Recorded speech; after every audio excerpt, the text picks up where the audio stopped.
still I will do. point out, I could point out that about Panerb, we made every possible mistake in publishing a magazine you can imagine. And yet by the last issue, we were almost Sorry. breaking even. We were actually breaking even, but we didn't have any money to continue. Hmm. Um, some of us, other people who were involved, besides John and Laura McGregor, who were our publishers and editors, I believe Paul Nowitzki did the layout Yes. and wrote Lauren did pieces. the first issue, and after that, it was all Paul. Okay. And Susan Wood contributed a number of articles. She was the I Vancouver contributed a editor. few things. She Hmm? was the Vancouver editor and put a lot of Okay. work into it. I did. I came on board as a subscription man, Right. not a demanding job because we, at the end, I think we had about 200 subscriptions. Mostly it was newsstand sales. Mhm. And I think there were some other Seattle people who got involved, although a number of our friends got into the design and typesetting business. A number of Seattle fans worked at freelance or regular jobs doing that kind of thing. Um, so let's see. I wanted to talk about another thing that happened at our house that we shared with Doyle. Um, Bob Doyle and Cliff Wind um, started doing small dinner parties where they would make all the meals, and they Food. made all the food. It was for like half a dozen to 10 people, but they got ambitious because we were in such a large house. And they did 2 years in a row with, I think the first year was 60 people invited, and the second year was even more. We typed up, I actually mimeoed the bill of fare. They had Oh, like numerous courses with wines matched with thanks to Dave Gray, yeah. who was mostly active in NISFIS, but he provided all The wine. the beverage. And I believe at the end of the second one, all the empties ended up out on the porch, lining the front porch for people to Yes, see. they put We I had remember that because when I discovered it, I was horrified. uh, It was also fun because I got to do some really interesting cooking and not have to pay for the ingredients, which at the time, Mm. but they were the great parties with lots of fans. And one of my favorite real fast memories is some friends came in. This is what fan was like. David Emerson came in from Minneapolis, and on the train was someone we'd never met. We didn't know. He met her on the train, and she was interesting. He brought her with her. Her name was Valerie Rose, and anyway, and so when he appeared and was Anna Vargo saw him, was really surprised to see him and asked him, "Oh, David, what are you doing here?" And he sort of looked over and said, "I heard there was free food."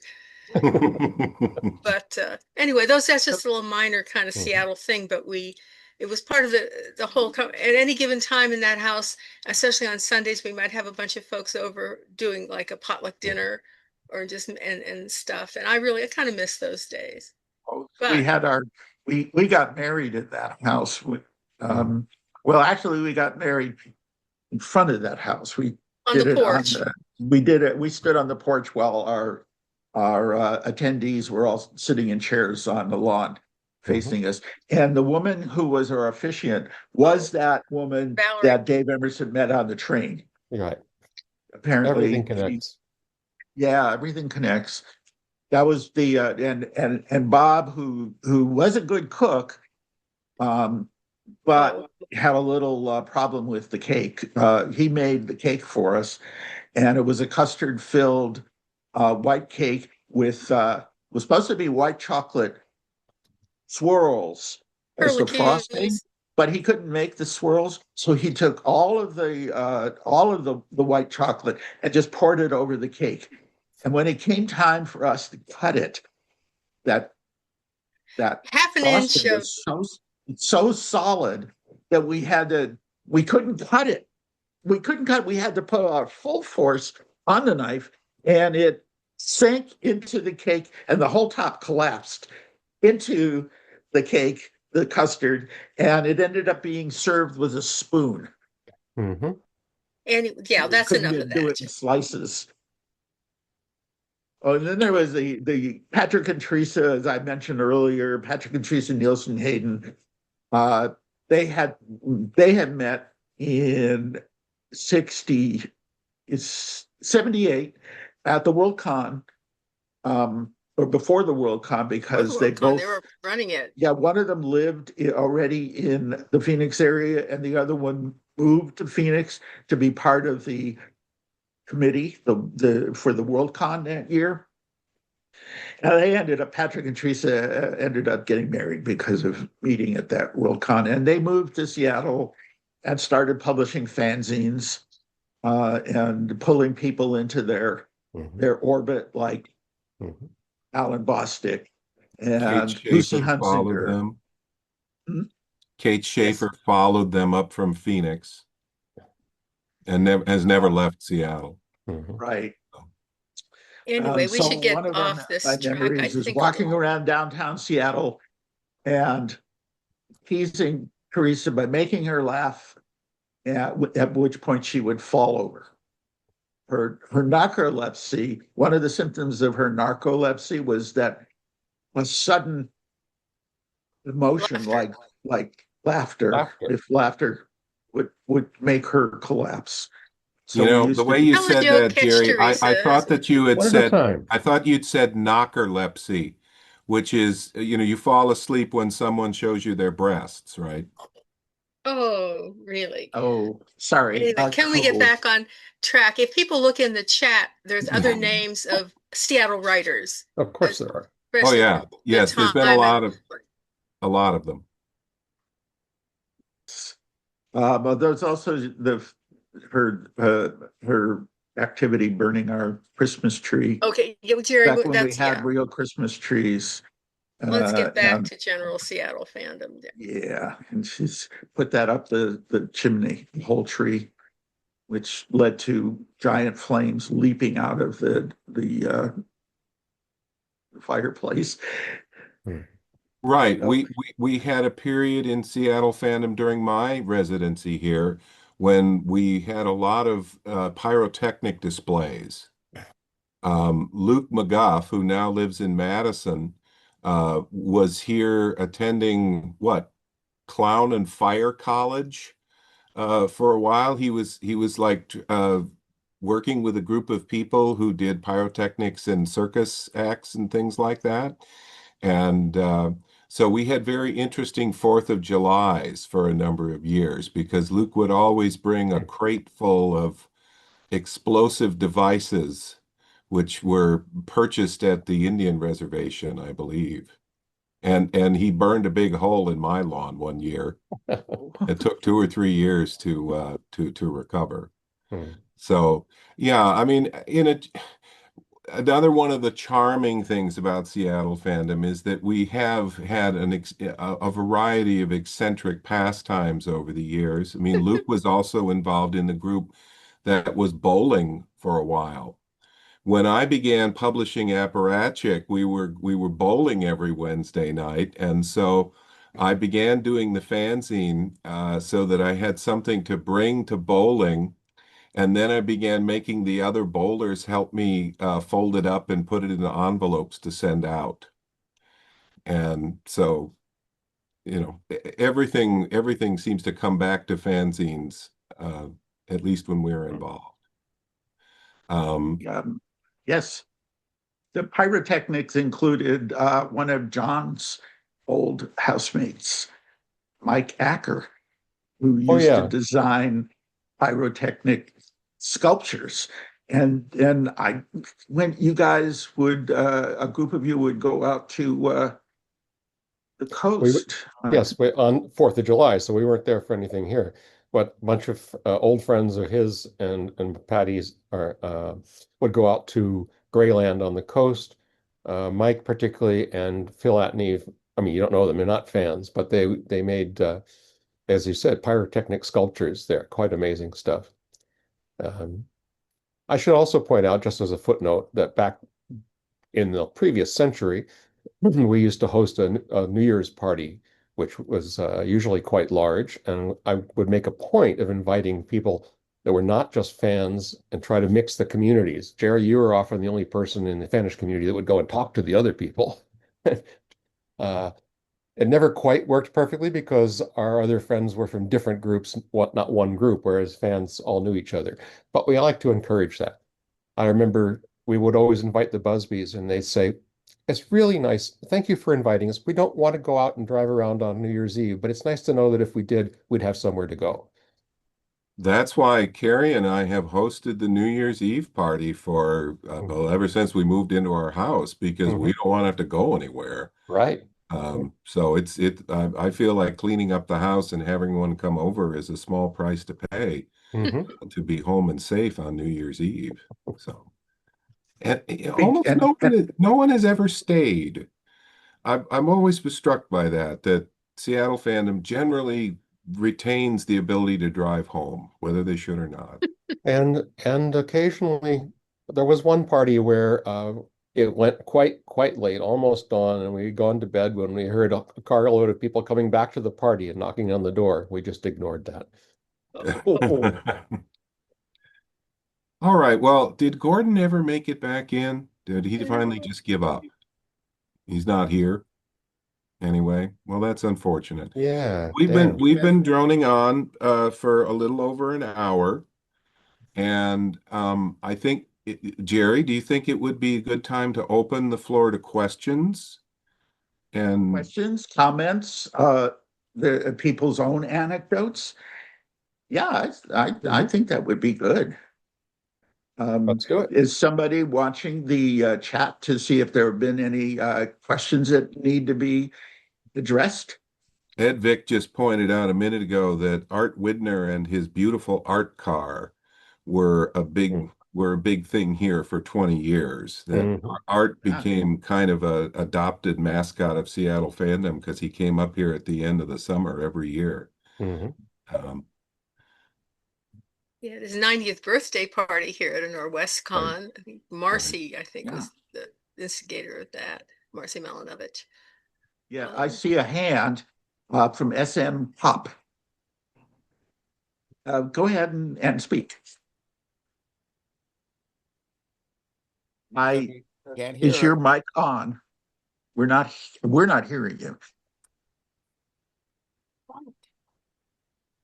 Yeah, you're not muted, but can't.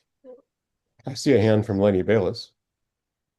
Well, okay. I'm sorry. Yeah, and I shudder to think. Hi, excuse me, this is Edie. If you would please put something in the chat so that we'll see who it is that has a question, then I will spotlight you so that you can ask your question and we can move through this. But instead of raising your hand, just type in the chat that you've got a question and we'll move from there. Okay, and then Edie, maybe you could read the question for us? Of course. Yeah. Of course. There have been a lot of comments in the chat, so I have not seen any questions. Sandra. Okay, Sandra, did you have a question?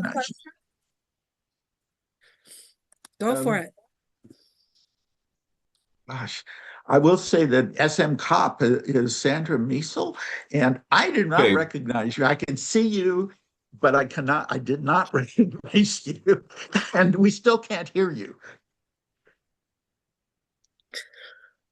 Okay. Okay, Sandra, you should be on the screen. Go ahead and tell your question, please.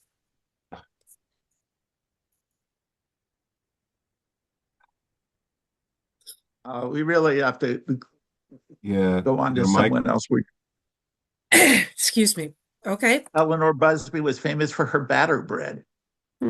Oh. Sandra, we can't hear you. You're speaking, but we cannot hear you. Do you want to type your question into the chat and I'll read it for you? I think Sandra's making more of a comment than asking a question. Your mouth is moving, but we don't hear nothing. Kurt has a question. He asked this earlier. That's because she's still muted. Just unmute. She doesn't look like she's muted. She's not muted. She's not muted. No, I think it's a microphone question, Lenny. Yeah. A microphone problem. Well, Lenny said he had a question, and we're gonna go do that. Lenny? Lenny, put your video on, Oh, all please. right.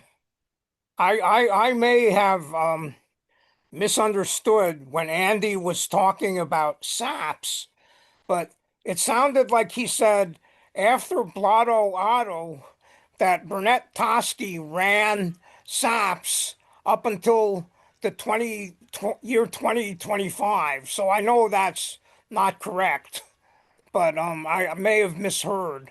You know, Oski was OE for 30 years. I from think when to about 30 when? years. So let's see, finished in 24.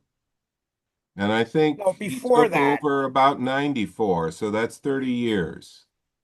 Oh, all right, all right. So you No, in weren't fact, I know cutting it's out. longer than that because there's a person, we have a member, Rocky Wilson, who's basically a mundane. SAPS is his only fan activity. Uh, and he joined in 88 or 89. And he said that he came in right when Toschi started. So Toschi was running the thing for 35 years. That's what I'm thinking All anyway. right, I just wondered whether you were discounting the era of Bruce Pells and in the 60s who had him No, no, also. no. Lenny, I am the 28th SAPS editor. There have been 27 SAPS editors before me. Toschi was by Official far the editor? longest serving one, but I mean there were a lot of editors, including Pels and Karen Anderson and Yeah, uh, okay. All right. what have you. Okay, so no, All I, right. I was My not I was screen not still saying that showed they were the Yeah, only SAPS editors. okay. My screen also showed Sandra is muted, and it still does for whatever that's worth. Okay, Well, I'll be quiet now. Sandra Bond is muted, but not Sandra Miesel. Well, let's, if Sandra, if you want to give it another shot, we're glad to do that. Meanwhile, Steve Johnson, you had a question. Oh, yes, about the homebrew recipe. Oh, okay. Well, He doesn't have his I, camera on. Go ahead, Steve. Either talk or I'll read your question. well, you can read the question. His question is, did Buzz ever share his home brew recipe? Was it ever published? Not that I know of. Jeez. I don't think Not that I so. know of No, either, but we you don't know, know. If anyone finds it, send it to us and we'll put it up on FANAC.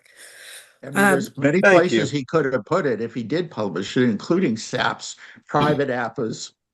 So, There's a great test for your AI skills. AI Okay. brew. Kurt Phillips is driving and can't speak, but he is curious to know if Victor G is still active in fandom. No, Victor again, Gonzalez. not that we know of. I Not that we believe know he of, yeah. was, I think he attended the Bristol Corflu, which was in what, 21, Mm-hmm. 2021? Yep. Okay. But as far as being, it's certainly not local. He's not in touch with any of us. And He then Jim got Bedford had involved with vaping. He kind of went into vaping fandom. Interesting. I remember he had some friends at one of our parties who owned a vape shop. Yes. Yes. Didn't Okay, he so move to New York City? Not I recently. don't know. Almost very recently. okay. No, as Well, far as I know, he's still living in Everett, but he's not had any contact with any of us. I see that Jim Benford has a question. yep. Yes. We've also had a request to hear more about foolscap. Let's go through the questions, and then perhaps you can say some more about foolscap. Jim Benford, would you please get started, and I'll get you added. Okay, I came to Bay Area Fandom in '69, moving here from La Jolla, and right after that, there was a huge explosion in Bay Area fandom, with a lot of pros like the Silverbergs and the Cars, and a whole lot of loop-offs coming here, and there was a big non-pro fandom as well, and the parties grew to enormous size. Started particularly by Stephen Grania Davis, and then even larger parties at the Cars, especially at New Year's In fact, there were a whole season of cars of parties around the holiday season, including a final one at the Silverberg's place. But I don't remember much integration with Seattle fandom. There were some people there, like John Barry, but I don't remember a lot of other people coming, because maybe you had your own parties to go to, and who likes to travel during the holidays anyway? I just thought I would add that comment. The big party for me was when I turned 40 years old in 1981, and there were 100 people here in this house. Wow. And Bill Donahoe drove into a tree. All our yesterdays, aren't they wonderful? Between Donahoe and the tree, who won?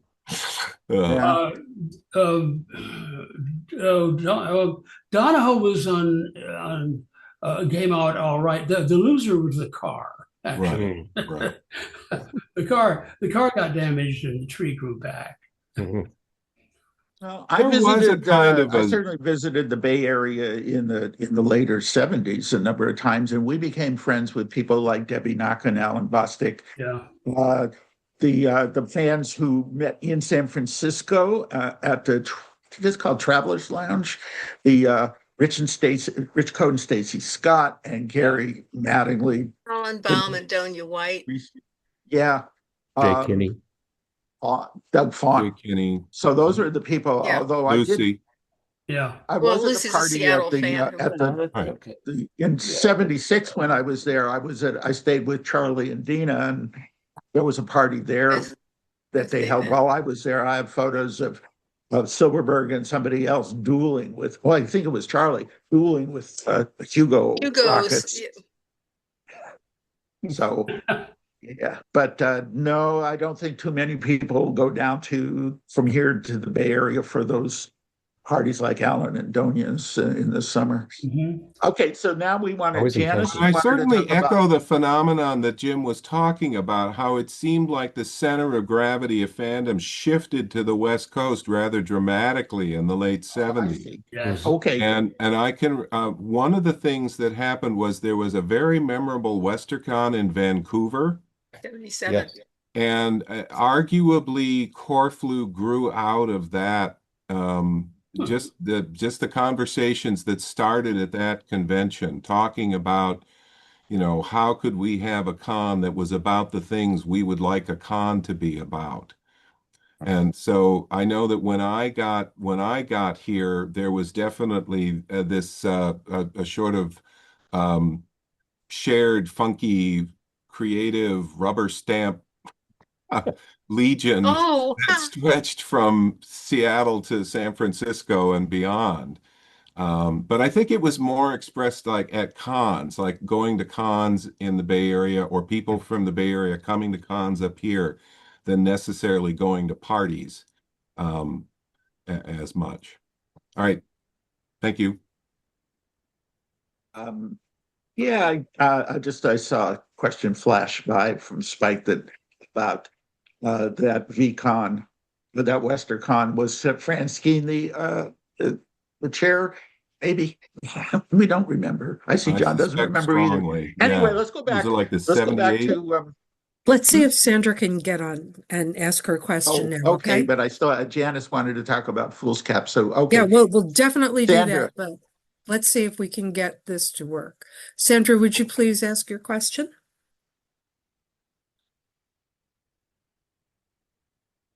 You don't appear to be muted. but she may not be.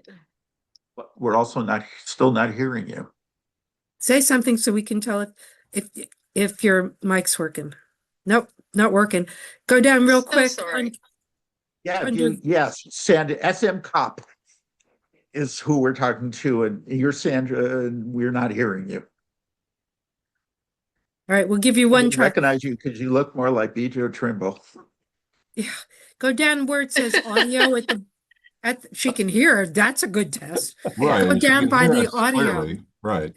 If only Bottom I of could your hear screen. lips. At the bottom of the screen, there's a little audio mic. Look at the twisty there and see if there's something you can do underneath to raise the volume of your mic, okay? No, if it doesn't work, please type your question into the chat and I'll read it for you, okay? Hey, or you could call me and I could hold the phone up to my mic.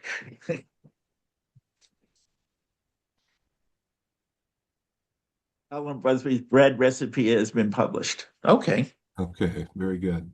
Okay. Oh, someone Was asked. it in, Yes. was it perhaps published in one of the various collections of recipes that fans have done? No, don't know. Okay. Okay. Thank you. Ha ha ha, Sandra. Pretty soon it's Okay. 3 words, sounds like. Okay. Yes, as Sandra said. So Do we Sam, have any other questions before we launch into the foolscap discussion? Well, no, let's do that. After foolscap, yes. I have not a question, but a comment, but after. Yes. Okay. okay. Knock Janice, yourself out. Foolscap. Not the fanzine I published under that name. Not related Oh, at all. truly. Oh, well, I was hoping somebody in the chat I can talk a little bit about foolscap. A group of us got together and wanted to have a small regular convention in Seattle.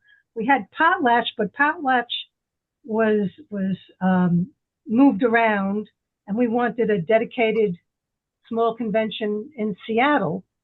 So I think it was 1999. We ran the first one, and we had Octavia Butler as our guest of honor. And she had a great time. She had such a great time that she decided to move up to Seattle. And we ran. that was her. Oh, Sorry? cool. He was just reacting. We ran foolscap for 10 or 12 years. And it was never very large. I think we once hit more than 100 people. And that's when George R.R. Martin was our guest of honor. And he was fabulous. In the evening, we sat around with us and played, Apples to Apples, and a couple of other games, and he was just delightful to have at the convention. But we never really made enough money for it to be a sustainable convention. So, and then the pandemic hit, and that was the end of that. They tried having it online for a little while, and that didn't work too well either. But that lasted a couple of years, so I guess it did work okay. yes. But that wasn't my thing. Okay, thank you, Tom. So there's for a explaining. conversation in the chat about the name of the convention. No, not foolscap's originator. I'm sorry, he likes to perpetuate that. He was one of 3 or 4 of us, but he was not the originator. Who did? Dave Howell. Oh. And the source of the title was the name is just the paper, right? Well, it's the paper. It was the idea that it can mean multiple things. In fact, Right. we had Harlan Ellison as our guest of honor one year, and he was absolutely fabulous. But he had a run-in with our other 2 guests of honor because we handed our other 2 guests of honor, whose names I don't remember, we handed them foolscap's hats. And we gave Harlan a pad of paper. And one of the other 2 guys said, "Why aren't you giving Harlan a hat?" And Harlan just lit into them and said, "Don't you know the meaning of foolscap?" And didn't really explain it to him, but eventually they found out. But that led to a whole controversy because one of these 2 bozos, you could insult Harlan till you're blue in the face and he didn't care. But you did not insult his wife. And they crossed the line and insulted Susan. Ooh. He wrote a 26-page diatribe against these 2 yokels. And if you Google foolscap and Harlan Ellison, you will find it. Wow. 26-page diatribe. Jeez. Then there were other small conventions around the area. Of course, there was MustyCon in Everett, and there was a convention for watching British TV and movies on a whole bunch of other small things. So, yeah, the British Media Convention. And then there was there were several questions that went by, and I think they might have gotten answered in the chat already. It's hard to tell. There's a lot of interesting stuff in the chat. You mentioned other conventions, and amongst the other things that some of us did, there were two things that over the many years we lived in Seattle that we were part of. Some of the group. One was what I would call the Crack Seattle Moving Team, where it was like it seemed like every other weekend there was a whole group of us helping somebody move, and that lasted up until the time that none of us could we could no longer help anybody move. I think the But last move was the emergency move of Scraps to Selby and VJ Bone. oh God, yes, which that we was had to that do was under well past. considerable time pressure, and I think all of us involved swore we were done. That in the I'd future forgotten we that would was, yeah, we we were would all put past up money. We in the future we would gladly put up money to help people hire professional movers to move, but Seattle Fandom was done as a moving company. So I remember Even helping Tammy Vining move one time, and I swore certainly, we will never move your giant orange couch again. That's it. How My you got it favorite up those stairs, we didn't know, but we managed to get it down. My favorite that awful move was when we moved Kate Schaefer and Carrie Dunning and into the house that they Grace were living in. Carlson. Okay, and yeah, Catherine House. Catherine House was a stained glass artist. Mm. So, what you got in here, Lady Lead? Well, yes, actually. Um, it started out snowing here in Seattle, and then it snowed and snowed and snowed. Then it started raining because it's Seattle. And it was like hideous, but I won't go on with that. The other thing, aside from the move thing, was that we have helped with some other uh one-off conventions, the 1989 World Science Fiction Convention, which World was Fantasy. World Fantasy. Oh God, why did I say that? World Fantasy Con. I think Jerry and I've only really been to two of those. One was the first one in New York, and the I second think one was this actually one. it might have been the second or third, but Oh, yeah, it was a very early one. And and I only was there because I had volunteered to help Gay and Wilson with his signing. Um, and we gave a party, just and that was it. you know, But handing the him books. 89 World Fantasy Con was basically us, from various interests and abilities here in basically the Vanguard Group and a few others, and it was quite successful. Bob Doyle, our housemate, was the chair, and again we had a whole. And anyway, that's one of them, and the other. Oh, I'm so. Oh, no. We also had the 25th Boucher Con, the World Con of Mystery Oh, here in right. Seattle. It was chaired by Tom Walls, and Andy Schechter and Stu Schiffman were very heavily involved. And I a lot worked of people think on it was the best Boucher Con, so there. I worked on their hotel contract, but otherwise they didn't want me involved apparently. But anyway, and I had another little con that we were working on, and it's gone right out of my head. So sorry about that. But since we're Well, in naming, general, the evolution of cons in Seattle is kind of a fascinating topic because in early on there was that WesterCon in 59 and then the 61 WorldCon. And then as far as I can tell, there were no large conventions or recurring conventions in Seattle until NorwestCon got started. There was the Seattle Fantasy Fest, right? There was like a one-day con put on by the University of Washington. that sounds And vaguely familiar. Before our yeah, There were several. Starbase ran a couple of Star Trek conventions in the mid '70s as okay. well. And Yeah. as Michael Oh, Citrak said earlier, those people who ran that were a part of the group that put on the NorwestCon. So But I feel like there was a pent-up con energy in Seattle that burst out in the late 70s and has just continued to multiply. There, I was while doing some research for this event, I was finding conventions I've never heard of that were held, 20 times in Seattle while I lived here. That we had a Filk convention called Conflict, Yep. CONFLIKT, and there were more than 20 of them here. And I, Or me neither. yeah, I never heard of them. So we are a con running town at this point. Jerry, Mark Ordley posted about you and Cliff winning the Oh, right I to didn't want hold. it. I didn't think I would do that anecdote about, yes, Cliff Wind and I, we were at the Australian National Convention in 1983. And just for the fun of it, I looked at the bylaws and found out that there was a loophole that the bylaws of the convention said that the Australian National Convention had to be in Austria unless the site selection committee decided otherwise. The site selection committee being the business meeting.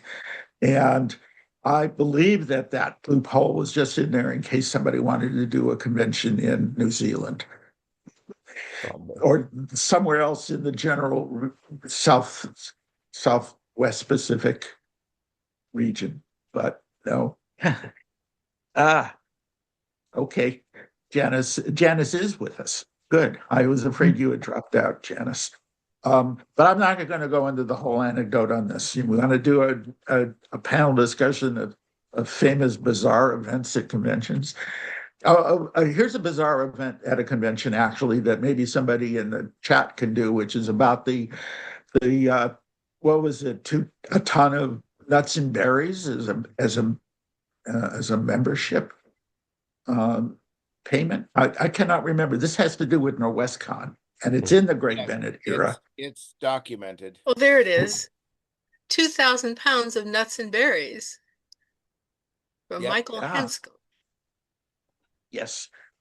And I see Irwin has added about there being 3 Duff winners in Seattle, which would be me, John Barry, and Janice Murray. Janice Murray. There's a number of TAF representatives here, and several that have passed away, sadly, like Or that Randy have- Byers. and ones that lived in Seattle but don't too. No longer live in Seattle. Don't do what? Don't live in Seattle now.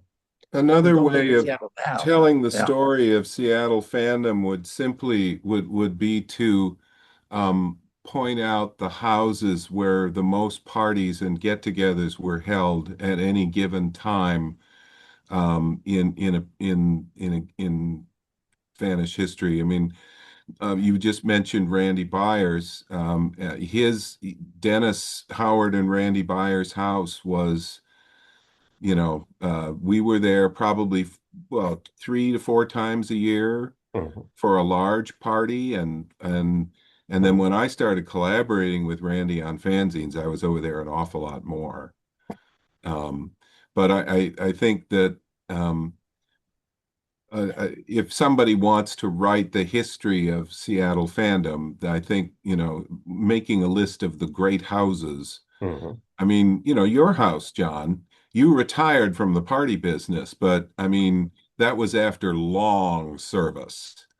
And Well, I've been disoriented many times in your backyard.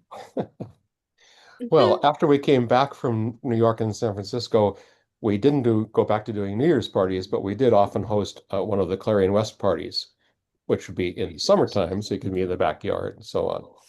I should point out that the house that Dennis and Randy had, that Dennis still has, was where Vanguard originated, when it was Dennis Yes, it was. and I was about to John say that. and John Carl and Paul Lemon, of the Vatican II, John Paul II, because Paul Nowitzki and I were living together at that point in the same house, and so somebody dubbed us Vatican I for some reason. Yeah, we've talked about Vanguard for over an hour, but just in case anybody out there doesn't know, it's a monthly party on the first Saturday of the month. And we argue a lot about when it actually started, but it's been going on since at least the early 1980s. And I have the original invite, alas, undated. Yep. And the other thing is that for a long time, somewhat later, Jane Hawkins hosted Vanguard regularly every month.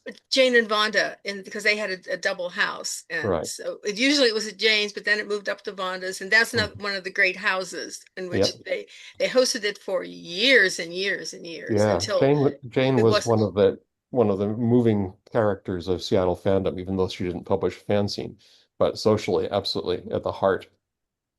Yes. Right. Even though she didn't publish a fanzine. That's right. Tut tut. Puff puff.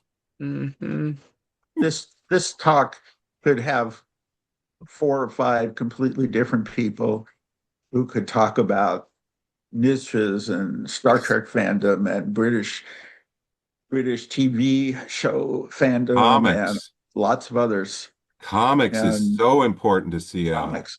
Oh yeah. We have a lot of See you, Edwin. both semi-pro and full pro comic artists here. Yeah. Hi, Ed. Let's see. Yeah, Ed and so many other people. There's a but I'm- question in the chat from Steve Johnson. Was Yes. one of the great houses a houseboat for a time before guests became unruly?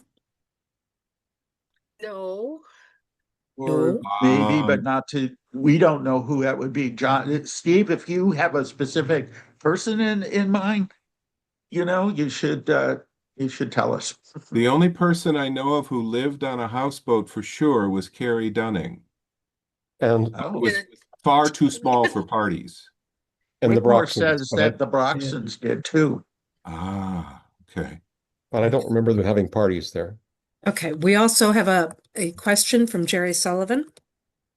Hey there. One of the things that stood out to me mostly over the last, 10, 20 years, was that Seattle fandom, unlike other fan groups, seemed to be especially good at doing caregiving when members of the community grew ill. And I know that Jane Hawkins coordinated a lot of that, but it wasn't just Jane. And is there anything that you can comment, that any of you can comment on have you noticed that difference there? Because it just really stood out to me. I will confess that it's like, oh, if I were really sick, I would want to be in Seattle fandom because Seattle fandom takes care of their own, it's neat. True. No. Well, we try. I I don't just know. didn't think there was go ahead, Andy. No, Jerry, that's all. I didn't have any. Okay. I have to say that I just thought that's what every fan group with their local friends. I had no Yeah, idea I that we were different. wouldn't know that. It was especially over the years, but of course Jane organized everything when Vonda was ill. And then when Jane was ill, others, and Kate especially, took over took that role. And well, anyway, but I don't know if interesting I question. mean, maybe everyone feels this way, but it seems to me like we've been hit pretty hard.